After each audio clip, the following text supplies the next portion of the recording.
Good afternoon to you, and as much as I would like to, I can't promise you that this will be a programme of great joy, because this morning, once again, we woke up to pictures and headlines that disgrace the game of football.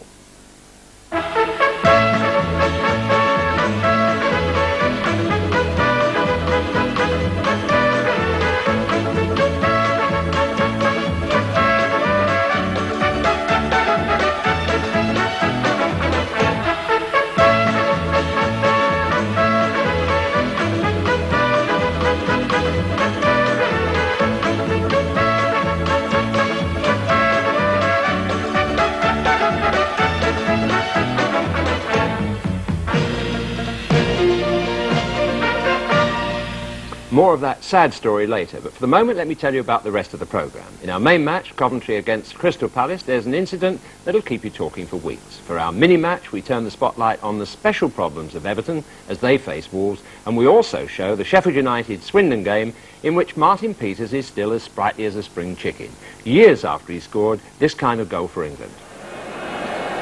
Allen Ball with a kick. Peters! 1-0. Well, today's news of the current England squad is that all the players, including injury worries Kevin Keegan and Brian Robson, will report for Wednesday's World Cup qualifier against Norway. But the major story concerns the emergency meeting today of the Leeds directors to discuss the future of manager Jimmy Adamson.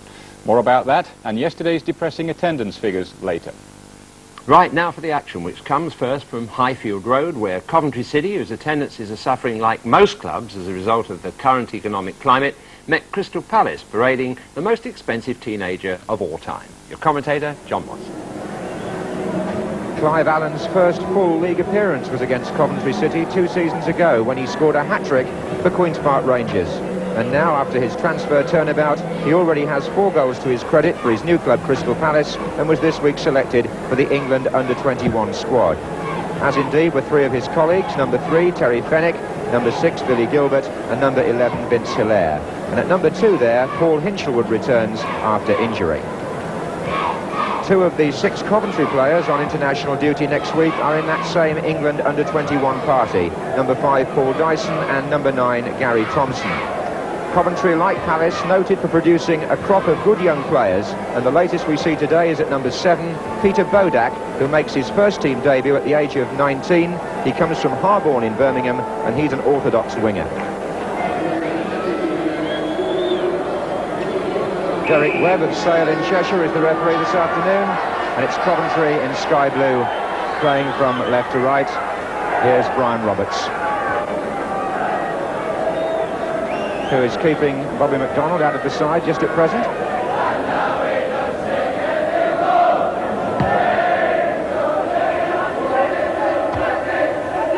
Daly.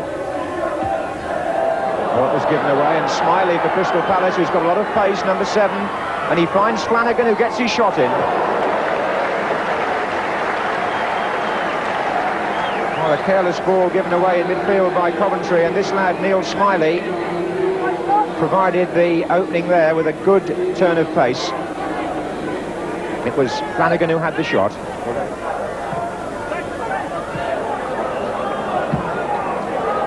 Oh, persistence paid off for Hilaire there. Very good run indeed. He's got Clive Allen in with the shot.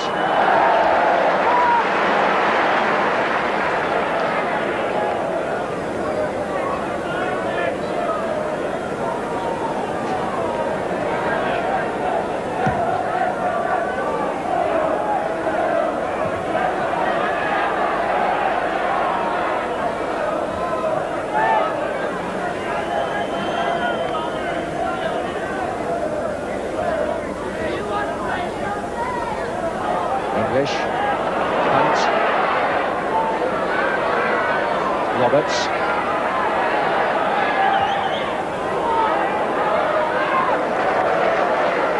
Paul Barron leaving his line with considerable confidence in the first half here.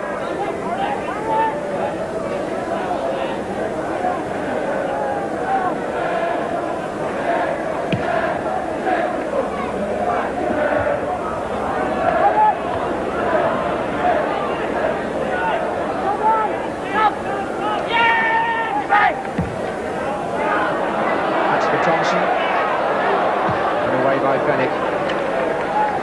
Spirited attacking by Coventry, but Palace have got players back, and Jerry Francis survives the handball appeal. And now looks for Jerry Murphy.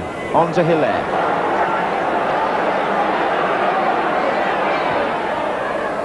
Oh, and that was just edged back by David Jones. The sort of moment defenders dread, because so often it can be turned into an own goal when a player is forced to prod the ball back like that.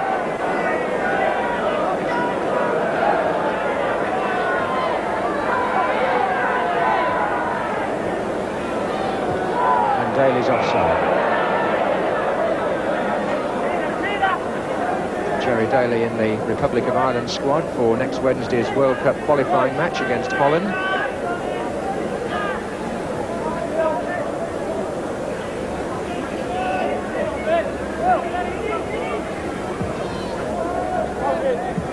There's Cannon. And now it's Coop to Bodak and back. Bodak again. That's nicely done. And offside's been given, not against either Bodak or English, I suspect, but rather against Jerry Daly in the centre, who just edged ahead of the last defender. Allen. Murphy. Allen going through again.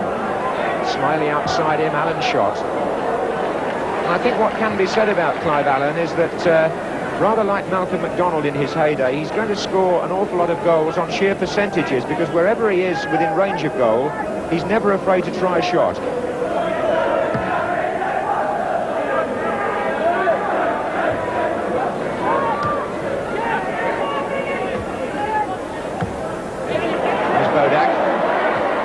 Daly continuing his run.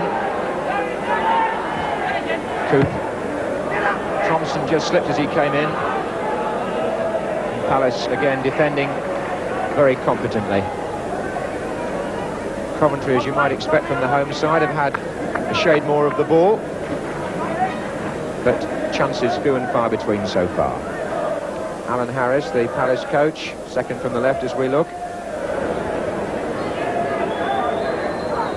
Foul by Dyson, putting an arm in the back of Flanagan as they jumped.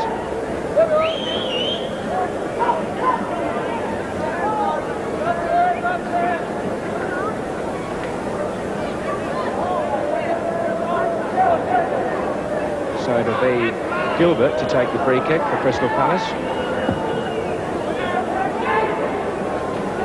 Here's Hilaire.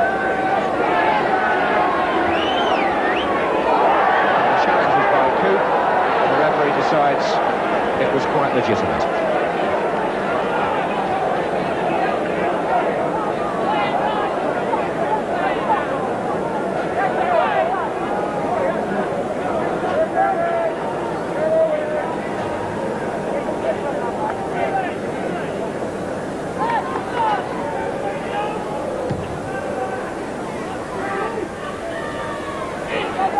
Another good jump by Thompson. Here's Blair.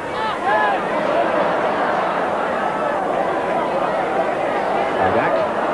5 Coventry players waiting in the centre. It's Gary Thompson coming in now. It was Gilbert who got the ball away, and now Hinshelwood.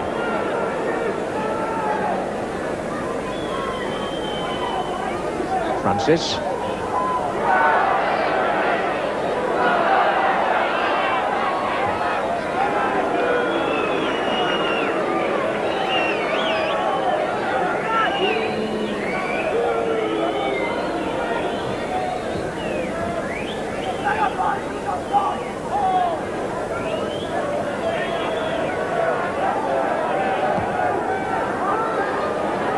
Thompson and Hinshelwood.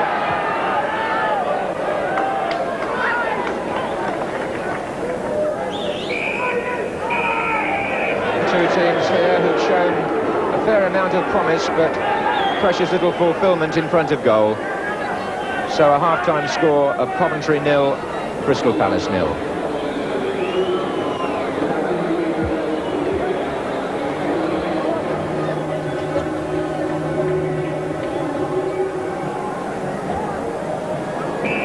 maybe not surprising to see Crystal Palace now playing from the left, defending carefully in the first half, because before today they'd conceded 11 goals in their 4 league matches. Here's Smiley. And Blythe at the second attempt.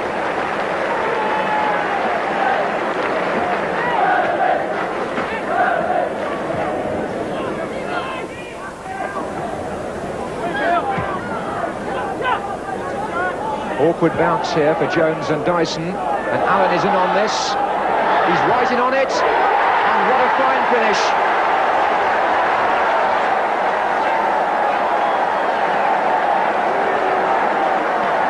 So Clive Allen takes his tally to 5 goals for Crystal Palace, and precisely the type of finishing that made first Arsenal, but then Crystal Palace more permanently fancy signing him. The bounce was awkward for the 2 central defenders, but once Allen got a sniff there, he hung on to the ball and made no mistake with that firm shot. So Crystal Palace start the second half by going 1 goal up.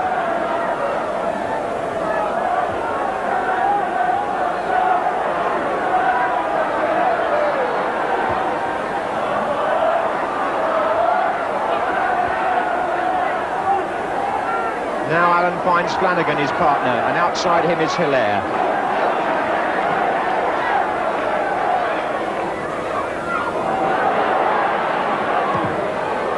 Shot striking Jones.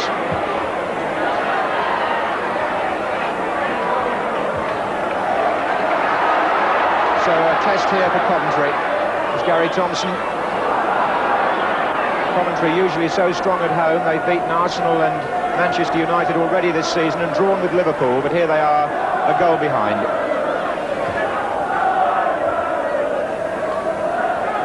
Daly to Dyson.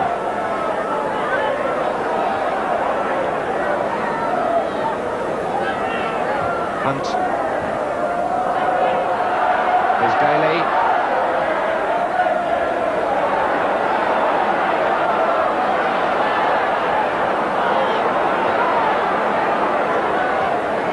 Good running by Brian Roberts.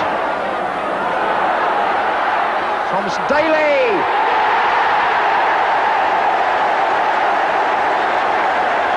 And within a couple of minutes, Coventry are level. The build-up seemed to be taking a long time, but then Brian Roberts made a good run from left back. Gary Thompson unsettled the defenders when the cross came in, and Jerry Daly's finishing, something for which he was noted at Manchester United and at times at Derby, brings the score back to 1-1 after 49 minutes, and that was Jerry Daly's first goal since joining Coventry City. So, a happy moment for him and the Coventry crowd.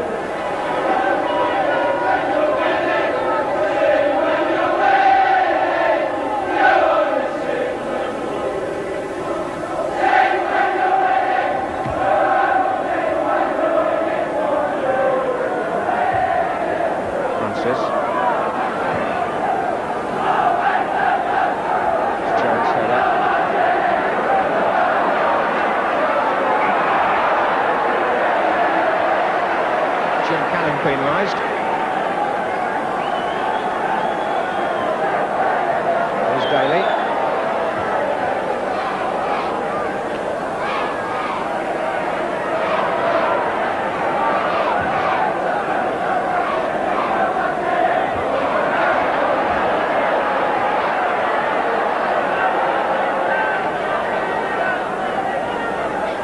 Important for Coventry that they came back as quickly as they did, otherwise Crystal Palace might well have strengthened their grip on the game. As it was, they only had it for a matter of a couple of minutes. Here's Jerry Francis. But certainly the 2 goals have lifted the mood of the match.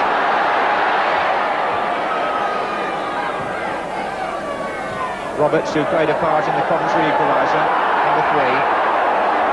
Ball was already over the line.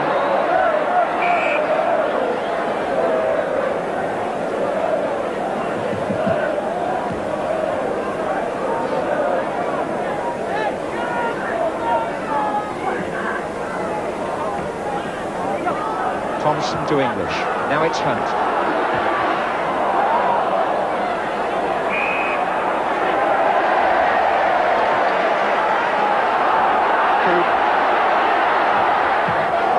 Blocked by Cannon. Here's Blair. Coop again.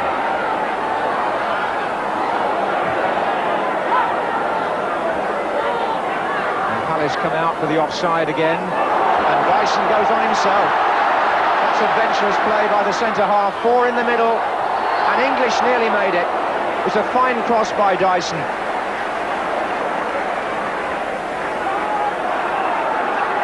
And now it's Hunt. Daly chasing. That's Gilbert. Oh, and Daly! And a dreadful mistake by Billy Gilbert. Gave his goalkeeper no chance. And Jerry Daly has scored twice for Coventry in a matter of minutes. And begun, I'm sure, a love affair with the home crowd. Poor Billy Gilbert being consoled by Paul Barron, because as the ball bounced there, he was favourite to knock the ball back. But as he did so, he didn't knock it hard enough, and Jerry Daly went in and made it 2-1.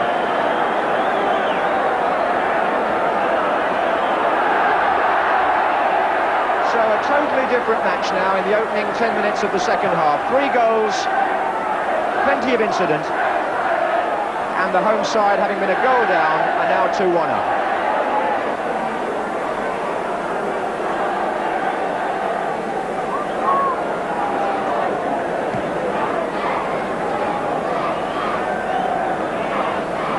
Nicely done by Allen. Here's Murphy. That's a free kick to Palace right on the edge of the area. Mick Cooper judged to have fouled Jerry Murphy.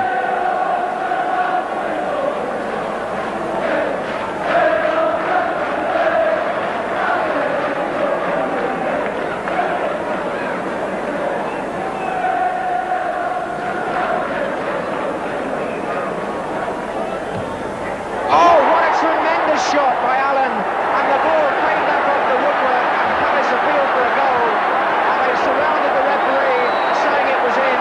And here's an incident. Clive Allen hammered that, and it came back off the woodwork. Palace say it was over the line, and the referee is going to have to consult the linesman. Was the ball in the net, or rather was it over the goal line? Jim Cannon leads the protests. The referee, Derek Webb, has to consult his linesman about that, whether the ball went into the goal or not. Allen hammered it from the free kick. It was his shot.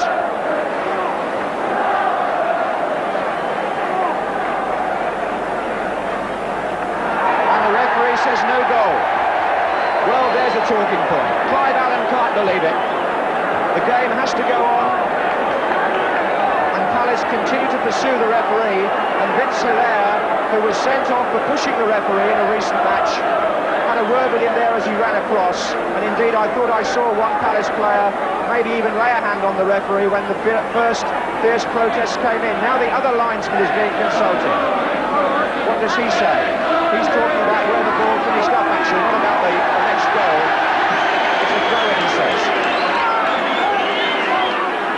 And still Hilaire continues the protest, which is unwise to do. Palace think they've got an equaliser here, and the referee has said no.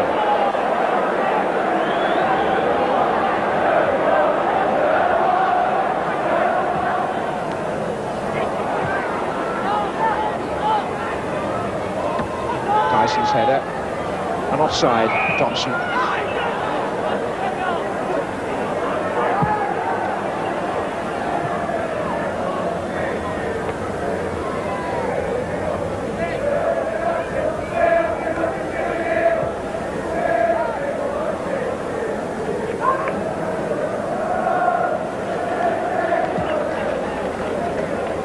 On by Murphy and headed out by Dyson.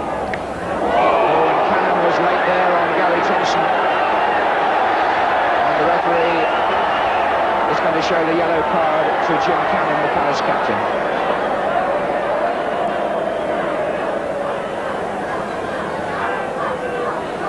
Certainly I feel that the Palace tackles have become a little more urgent, if I could use that word, since that dispute over the alleged equaliser.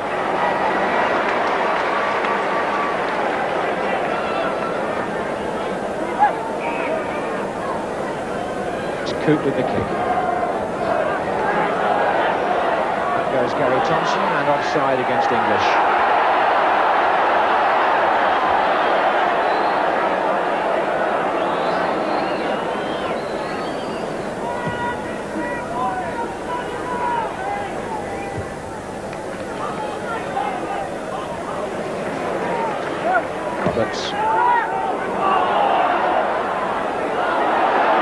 English again swept wide to Bodak. Coventry have got 5 players in the centre. That's Thompson. English going in. Oh, we got a jab on it. Blair!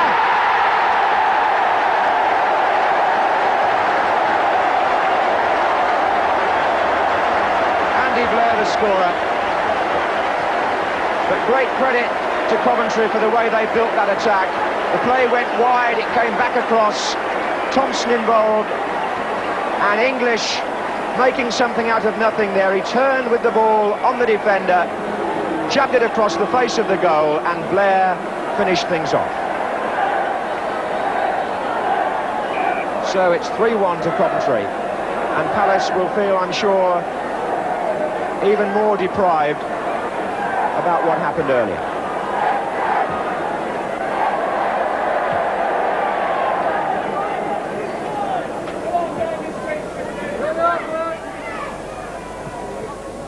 Hunt had a good match for Coventry. But the match now would appear to be beyond the recall of Crystal Palace.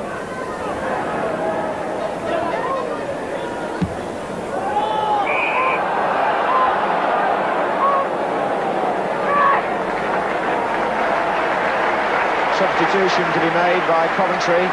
Gary Thompson has been nursing an ankle injury recently, and he's the man coming off.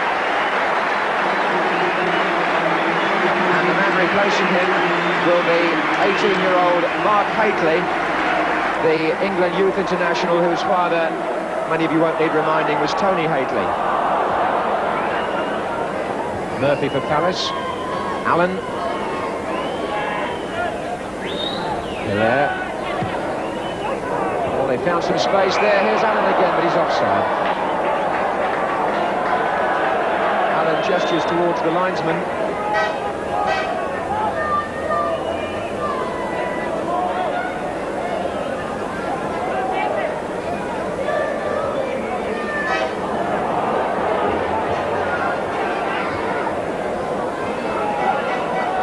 Murphy for Palace. Hunt trying to get that goal side.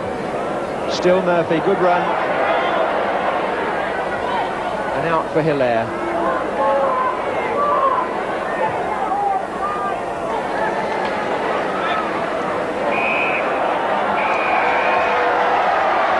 Crystal Palace leave the field beaten by 3-1. They've let in 14 goals now in 5 league matches. But the turning point in the second half for them, they were a goal up, they were 2-1 down, and then came that moment when Clive Allen believed his free kick had gone into the goal. Past Jim Blythe, certainly. Allen thought, I think, it hit the stanchion. The referee consulted his linesman. They must have thought the ball came back off the post. As it was, the goal did not stand, and Coventry scored again to win the match by 3-1. Well, at this stage, after seeing the incident and the replay, I wonder how many of you think that Clive Allen's shot did go in the net. Certainly, with or without a slow-motion replay, neither Clive Allen, Gordon Mill nor Terry Venables were in any doubt about it after the game. Whichever way we look at this, Terry, it was a turning point in the game. So what was your own opinion about the disallowed goal? Well, when we lose, I'm always disappointed, always. But you've got to be man enough to take those decisions. But I feel disgusted about that decision today because we went one up, we made a couple of individual mistakes, and we've been playing very well. We got the goal to get us back in the game, and he disallows it when there's not even a doubt in my mind that went in, and it iron stanchion at the back. Now, if he's saying we've got to hit some particular part of the net, well, perhaps that's to get a goal. That's different. You're quite convinced from your first look at it, which was your only look at it, that's right, that quite it's the only clear. time I've seen Yes, it, and right. there's no doubt at all. It hit the stanchion. And as we said, even from the reaction of their players, they just turned around and walked back. their players knows it was a goal, and there's no doubt. And to have 3 officials to not know, I think is disgusting. Well, from my position, I could see right the way through, and the line of the ball and where it travelled. It went straight through the gap that was left there for me, and hit the stanchion and came out again. I think my job is to score goals, and I think I know when they go in, and that one definitely went in. Well, it did happen that very, very quickly indeed, John, but I don't think really I had doubt in my mind at the time about it being a goal. But when I saw the referee's reactions to it, there was obviously doubt there, and I think there's doubt from the 2 linesmen as well. And then your natural instinct is to continue playing at that time. Obviously now settling down and having a chance to look at the situation calmly, you know, my immediate reaction was it was in, and I think the majority of our players as well. And that obviously turned the game from your point of view. Well, it just, I mean, I would react exactly the same. Ideally, you've got to still keep playing. But you've scored a goal, you've got what you were after, the equaliser, when we deserved it. At times when we find it difficult to get points. They've done everything I've asked them today, and we've fought like hell. We've got the goal, and then they disallow it. To me, I just can't understand how people can be so bad. And this is what we're after. We're after getting professionalism into our game. We're trying to improve the game, talking about entertainment, and then we've got people in charge of the game that can't control the game, can't see a goal when it's a goal. Well, 3 opinions there in favour of a goal. We did ask the referee for a view, but he preferred not to comment. So let's look at it now from 2 angles. First of all, the angle from which you've already seen it. Clive Allen there preparing to step up and hit what, after all said and done, was a tremendous shot. The referee moves to his right. And I was at exactly the same angle as this. What seemed to deceive everybody was the ball was there. We stopped just for a moment. Obviously, if it were outside the post there, it would have gone flying on. It hits the ground and then comes out. But all that happened at rather lightning speed. And in the sun, wasn't easy to see, I can assure you, from the angle that I was sitting, and quite a lot of other people were too. But now let's take a look from behind the goal. The ball's touched there. In comes Allen. Blythe moves forward a bit. The ball is whacked. And you can see the position of the referee, not unsighted, and it hits quite clearly the stanchion at the back of the goal, comes down again, and then bounces up. I think that's pretty conclusive. But what a position I found myself in yesterday. Sitting watching that incident, I was sure from the reaction of the Palace players that it was a goal, although I couldn't clearly see it myself from the angle that I was sitting. But I also began to realise from what was going on that neither of the linesmen nor the referee had seen the ball go into the net. And if that was the case, they could not give a goal. And I realised that if they could have been persuaded to walk 100 yards to the BBC control room, the pictures we've just seen replayed would have enabled them to establish the truth and give the right decision. Yet then I remembered that 10 days ago at Old Trafford, when what looked a perfectly good Coventry City goal was not given, and the cameras were there then too. And the age-old truth came home to roost. The very essence of football, wherever it's played, must be that, rightly or wrongly, the referee's decision is final. It hurts at times to accept it, but unless we do that, there will be chaos. But I do sympathise with Terry Venables and his team, who on the whole played what I thought very entertaining football, and as a result of that very unkind rub of the green, came away with nothing. But when Mick Coop got away with this clumsy tackle in the first half, it just seemed to indicate that whatever they did, it wasn't going to be Palace's day.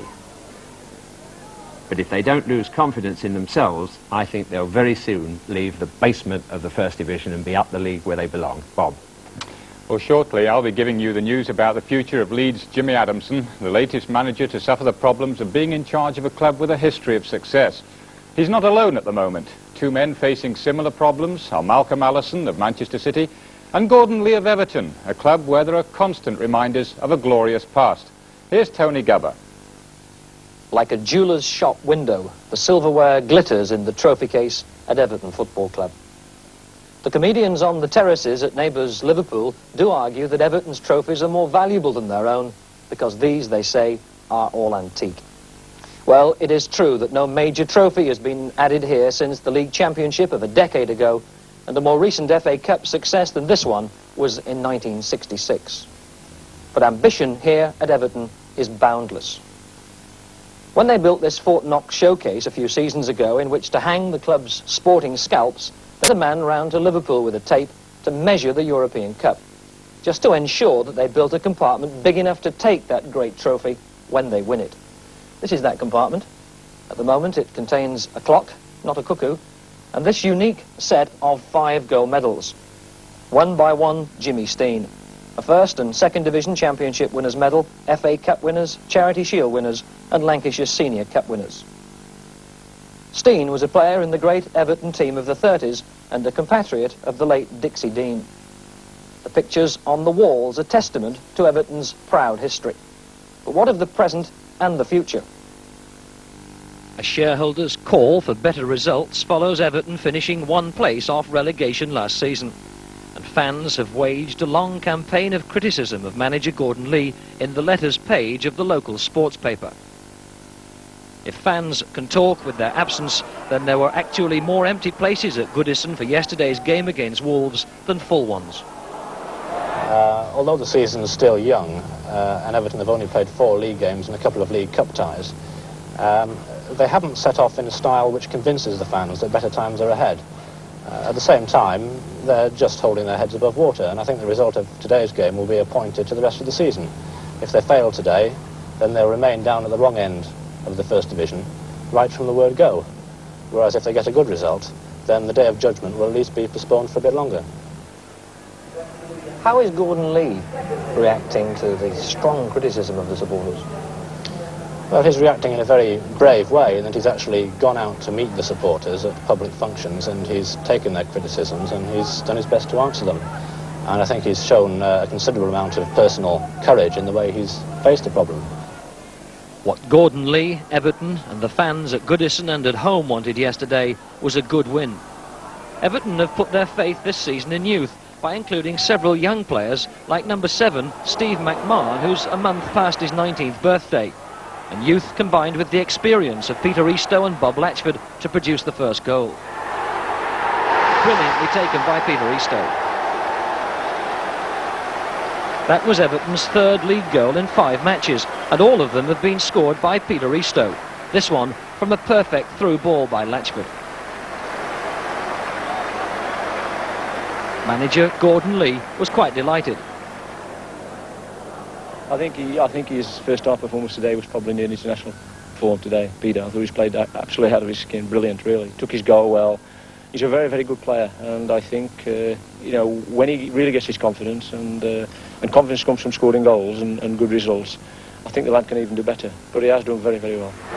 Early in the second half, Everton went 2 up. Billy Wright, the scorer. But in truth, the goal was something of a gift, with the Wolves keeper Paul Bradshaw only flapping at the corner and Wright free to hit the ball on the volley, almost tearing the net. Bob Latchford had already been substituted, and Everton might have added a 3rd, when Eastoe found space but put his header wide. Wolves had their chances to score too, never more so than when McMahon tripped Peter Daniel in the last 5 minutes. It was clearly a penalty, and Everton didn't protest. The Everton keeper Jim McDonough hasn't conceded a goal in 4 games at Goodison since he signed from Bolton, and continued to lead a charmed life. Daniel's miss, the final act. Everton well worth their victory by 2-0. But still it appears the fans on the terraces just aren't satisfied. Yeah, but for a club of Everton's size, it's not successful, is it? I mean, the fans are here. The success is a trophy, you know, which, unless there's one on the sideboard, you know, they don't be satisfied, you know. And with Liverpool across the park, when there's something every year, that makes it twice as bad, you know. What about the supporters who are writing all the letters to the papers saying the team are bad and things should be changed here? I quite agree, and I think the manager should be changed too. That's very harsh. I mean, you're FA Cup semi-finalist last season. Oh yeah, big deal. But he's been here 3 years now, and I think it's time for a change, and I think the crowds will come back then. I think... There's always a danger of making change for change's sake. Oh no, not really, not in this case. As I say, he's had 3 years to prove himself, and he hasn't. So I think we need someone new blood. Gordon, do you feel under pressure here at Everton? No, not at all, no. No more than I do, you know, ever since I've been a manager. I think that when you're a manager of a football club, if you lose matches, there's pressure. If you win matches, everybody's happy. But what are your personal feelings when you see things like the letters page and the Echo and there's such strong criticism of you? Well, I think it's like anything else. You know, the thing that sells newspapers, it's their job to write nasty things in the papers. You know, they don't want to write nice things in the papers, so they don't really make much difference to me, to be quite honest. I never read the papers, and they don't bother me that much anyway. In any case, I think the public pay the money, and it is their choice. You know, they do what they want to do, but it's not really. I don't think it's a bother for a manager, because I think managers get used to it anyway, and it's a bit disappointing. Maybe I would think if you're an editor, you know, if you're an editor of a newspaper, and you want to write nasty things in newspapers, then it's a bit of a shame. You know, it's a bit of a sad indictment, I think, on the way people earn a living. But you know, that's life, isn't it? Do you think they've gone home happy today? I think two teams made a good game for the public. And a good result for Gordon Lee? Well, yes. Well, are you going home happy tonight or unhappy? Well, that Everton win certainly takes the pressure off Gordon Lee for the time being. And the same could be said for Malcolm Allison, whose League Cup victory in midweek and draw against Arsenal yesterday are encouraging signs for Manchester City. Meanwhile, all those waiting for the head of Jimmy Adamson at Leeds look like having to wait until tomorrow, when an official statement is expected. This morning, the Leeds board went into hiding for their emergency meeting to discuss the manager's future following the team's disastrous start to the season. However, it now seems a foregone conclusion that Leeds will part company with their 11th manager since the war and their 4th in 6 years. At least Jimmy Adamson was philosophical about the whole situation when he spoke to us in Football Focus yesterday. Managers accept the job known that they get the pull at any time. It's happened already this season to Bill McHenry. It's going to happen again to other managers this season. So it's not the be-all and end-all. A manager getting a sack. It's happening all the time. And after yesterday's 3-0 defeat at Stoke, Jimmy Adamson was also quoted as saying that if the sack results, it will be a relief to go. Well, despite early season optimism about the state of the game, one would be foolish to ignore the fact that this season's league attendances are now down by 140,000 compared with a year ago. The most depressing figure is this weekend's total of 493,400, the first time attendances have fallen below 500,000 for a full league programme for exactly 3 years. And yesterday's disgraceful riot during the Oldham-Sheffield Wednesday game highlights one of the main reasons why those statistics will get even worse. Perhaps the most pointed observation came from Oldham captain John Hurst, who said, "During the hold-up, I watched hundreds of people streaming away from the ground, and I wondered how many would ever return." Even the First Division's top game yesterday, Ipswich versus Aston Villa, only attracted just over 23,000, who saw Ipswich win 1-0 to remain leaders. Southampton are the only other side who haven't lost a First Division game, and they stay second after beating Brighton 3-1. The gap between top and bottom is now 7 points, with Norwich, Crystal Palace and Leeds showing only 2 points from their 5 games. Well, such a pity to see Sheffield Wednesday on their way back to the top with those unnecessary problems. The other Sheffield club, United, who are following Chelsea's lead and staging a 7-a-side floodlight cricket competition next Tuesday evening, concentrated on the traditional winter game yesterday. Their opponents were Swindon Town, who had to contend with the inspiration and cunning of United's new player coach, Martin Peters. Your commentator, Barry Davis. Joining Martin Peters in the Sheffield United lineup are 3 other new names. In defence, Stuart Houston, who had 6.5 very good years at Manchester United. In midfield, Mike Trusson, who came in the summer from Plymouth Argyle. And up front, that seasoned campaigner, Bob Hatton, whose career, like that of his front partner Barry Butlin, reads somewhat like a British Rail guide. Both are with their 8 different league clubs, though Butlin's record includes 2 period returns on loan to Brighton and Reading. Swindon are deserving of some sympathy. They've had a lot of problems with injuries in what is their worst start to a league season for 19 years. But today they welcome back Andy Rowland, who's been out for 3 games, the result of a bad cut on his heel from Alan Studd. So together again is the Rowland-Alan Mays partnership, which last season produced 56 goals. The one new face in their lineup from last season is Andy Rollings, who signed from Brighton. And a face brought back for its owner's experience belongs to Brian Hamilton. Swindon Town bench with Bobby Smith, the manager, on the left as we look. And it's Bob Hatton who gets the game away, with Sheffield United attacking the goal to our right. And if you've got problems in distinguishing the teams, Swindon are in the darker socks, wearing their change strip this afternoon of all blue. Here's the first touch for Peters, as usual, finding plenty of time to look up and find a corner. This is John Cutbush.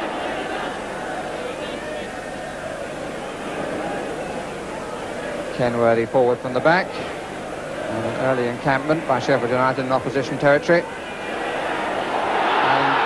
an absolute gift that the whistle had gone anyway for handball. But I'm not really quite sure what Russell Lewis was trying to do, and I don't think he was either. And the referee this afternoon is Ray Toseland of Market Harbour. Moment of panic on a sunny afternoon. Houston with the knee. Nice by Rowland to Miller. And McPhail had a time to look and height to get distance.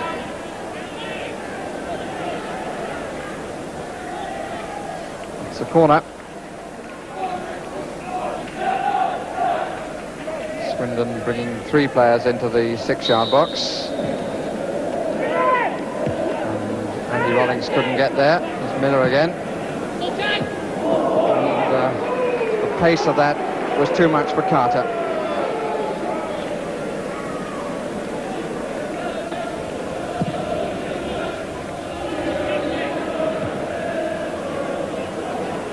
Houston, nobody offering width until Hatton did so. Handball. Well, in fact, although the cry was for handball, the free kick has been given to Sheffield United. A bit of pushing in from behind.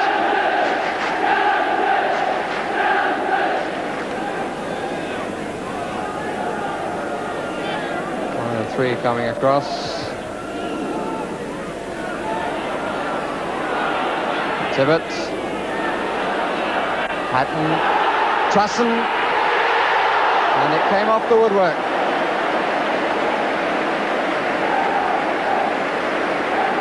Good header across by Hatton, and Trussen directing it wide of the goalkeeper, just a little bit too wide.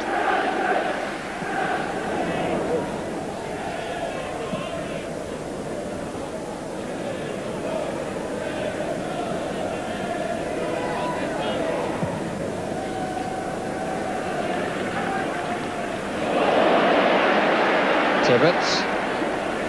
Hatton. Trussen pulling away far post. And it came off the crossbar. And Allen coming across his goal, looking as Trussen was for the header backwards, found the ball coming off his crossbar, having beaten him.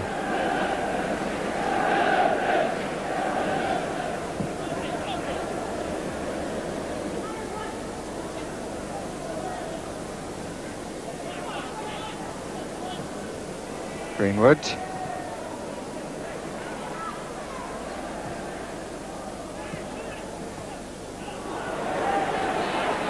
Trussen. Tibbett. And falling Carter. And falling over the goalkeeper, and penalty given. Well, Tibbett, I suppose, can count himself a little fortunate. He did well to fool Carter, but Allen would probably claim that he was coming out to get the ball, and the fall over the top was inevitable, which any challenge like that must be. But it's a chance for Tony Kenworthy to beat Jimmy Allen. 41 minutes gone, and 1-0 to Sheffield United, the scorer Kenworthy.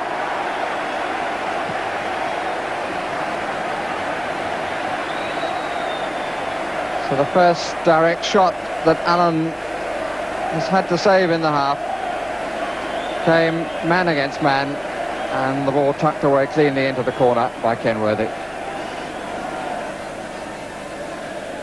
For the record, no complaints by Bobby Smith, the Swindon town manager, about the penalty. And there's no further score as we pick up the game. Andy Rowland is off and has been replaced by Charlie Henry.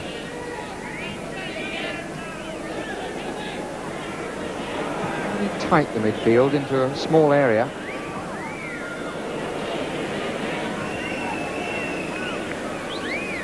Greenwood.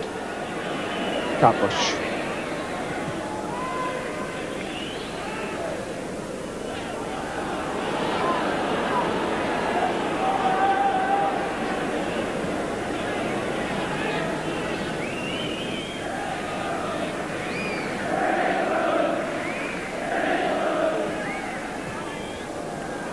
Back from Miller from Kamara. Promising for Swindon. Greenwood, oh, it just ran away from him. Turned away comfortably into the path of Peters to tap it back.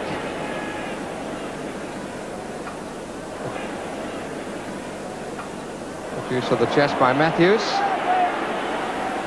Tippett.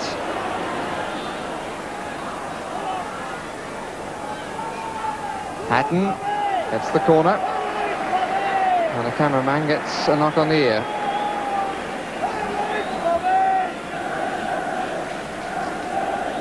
A good contest between these two. Hatton is leading. There's Charlie Henry who got it away. That's the goalkeepers.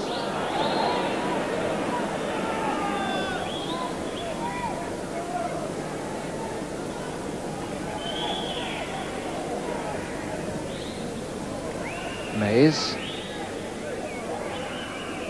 A little bit short. And Hatton to Peters. Did it nicely in spite of the stumble. Back again to Hatton. Butlin is over this side. They probably should have made more of that. Peters and Hatton, both of whom have been around a bit, not always at the same level of football.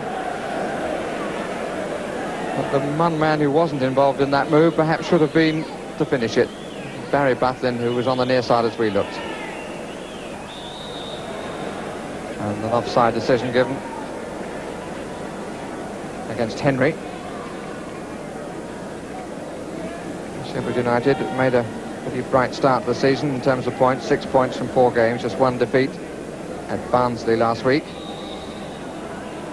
Turn of the year, they suggested themselves as promotion candidates, but won only 3 in the last 20 and 1 in the last 10. And their chance disappeared, and they finished pretty low down at 12th. There's Tippett.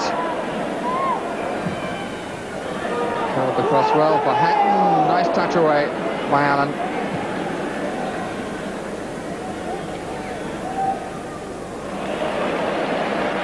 Cutbush.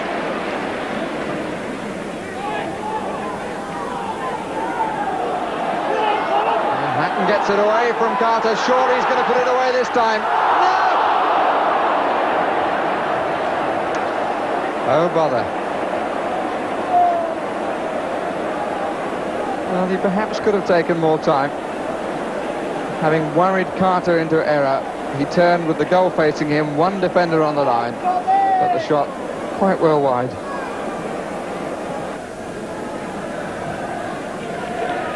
Bale didn't know where it was, neither I think did Henry. Butlin, Trusson, Hatton, he's got Tippett just behind, number 7, and a corner. Well, he changed the point of the attack, nicely finding Tippett.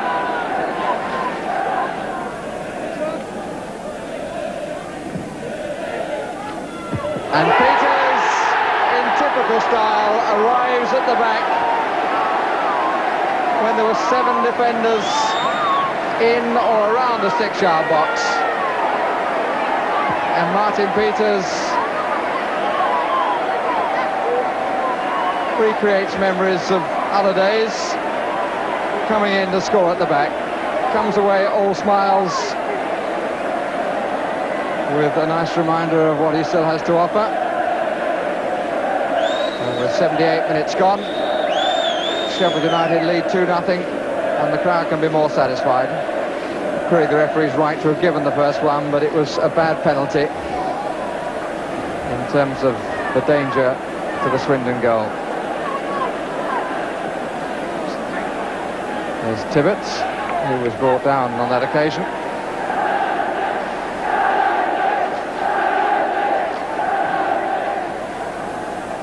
Chris Kamara going for it.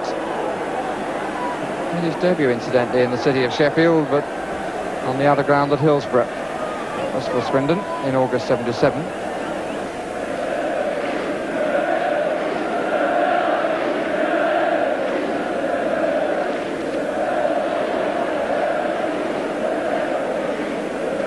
Nicely done by Trusson. Not quite so well by Tibbets.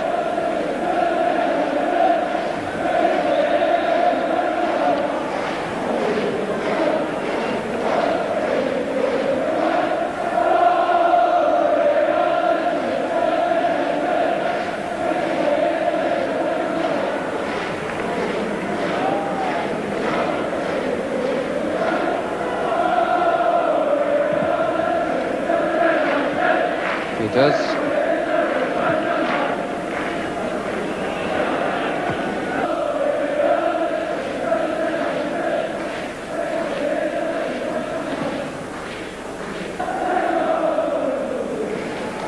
Hamilton.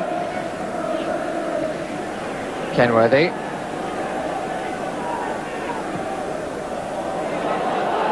To Hatton. Lewis beaten quite comfortably. Matthews missed kicks, put in by Trusson.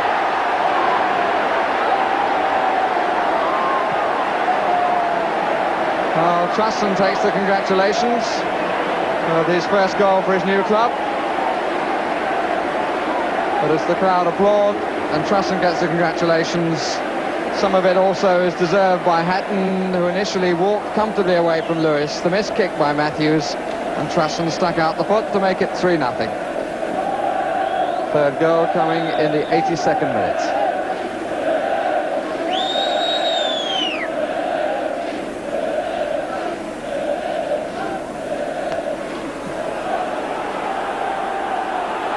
Matthews forward to Butler. It's going to be tight for the keeper, but he stood his ground when it came to him.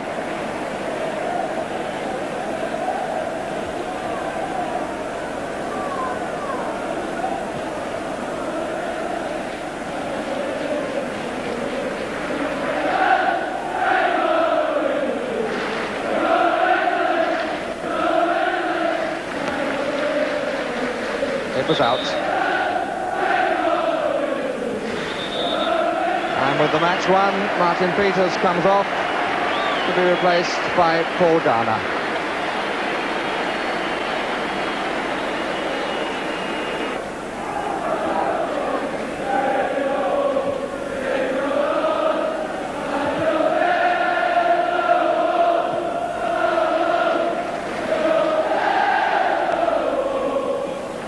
Martin Peters will be 37 next month, playing today his 692nd game, which has just come to an end. Is there still time for Hatton? Well, not if he trips his man like that.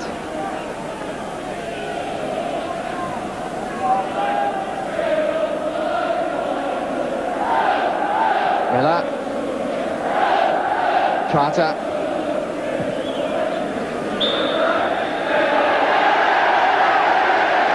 Coach gets to his feet. The crowd applaud. The home side with a 3-0 victory, including a typical goal by Peters in the 78th minute, which added to the penalty by Kenworthy in the 41st minute, made it comfortable for Sheffield United, who then got a third through Trusson in the 82nd. Final score, Sheffield United 3, Swindon Town still without a point in the league, 0. And those 2 points put Sheffield United back on top of Division 3 on goal difference ahead of Portsmouth. That's a happy enough position for Harry Haslam, the man who anticipated the effect that Martin would have on United's team. Harry, when Martin Peters was brought here to Sheffield United, what were you looking for him to do? Two jobs. One was on the field, which he's doing, being with the lads. And I believed, you know, my view to the board was, but this was a type of fella that I believed if he learnt the manager's job quietly, without taking big bats, which you get now and again, particularly when you're starting, especially here because it's a big club, with a view to learning the job nice and quietly and taking it over nice and quietly. When? Time doesn't come in it, or dates don't come in it, but this is, it's a process, isn't it? But I believe this is how clubs sometimes would do better looking for the managers, giving them time to develop, giving them time to know where everywhere is. You know, i.e. you can come on a ground like this and be here 18 months, not know where the toilets is. But I said to Martin, just learn everything quietly. We'll go along with dual ideas and let's see it come out on the field, which it is. Can we just go back to Harry Haslam, the man? You said the club attracted you, a big club, and a club that had slipped down, so a chance to put it back. What about the bloke himself, who has a reputation as well as his abilities for being a bit of a joker? Well, I wouldn't call him a joker. I would call him a happy man, as they call Happy Harry. But he's done a fabulous job with Luton and got them out of kind of deep trouble financially. And he's done a wonderful job here with Sheff United. And as I say, Harry takes care of all that work. And as far as I'm concerned, at the moment, so that suits me, because I do what I'm best at, and that's with the players and playing and coaching. And so it's a good team up at the moment, and hopefully it's going to carry on for a few years. But in the meantime, you are learning about the other side of football. Yes, slowly. We're not going to take it too quickly, one step at a time. And if and when we feel it's time is right for me to take over, then we'll discuss it and we'll do it when we want to. We're not going to go like a bull at a gate. And I'm quite happy to do what I'm doing at the moment, and the liaison I've got with Harry is wonderful at the moment. I mean, they said to me, do you think you'll make a pair? Well, as I said, they've got Peters and Lee, and now they've got Peters and me, so what's the difference? Thank goodness for that little touch of humour from Harry Haslam to brighten for a moment this dismal weekend in which gates are down again and we've seen hooliganism at its worst. Clive Allen will certainly look back in misery at his particular misfortune, but if it's any consolation to him, it's all happened before and the game goes on. Remember this so-called goal in 1970 by Alan Hudson for Chelsea against Ipswich, when the boot was on the other foot, as it were, when a miss became a hit. But I'm afraid, as we accept that the referee's word must be final, we will not include this spectacular happening in the Goal of the Month competition. Good afternoon to you. Oh, what a tremendous shot by Allen, and the ball played up off the woodwork, and Palace appealed for a goal.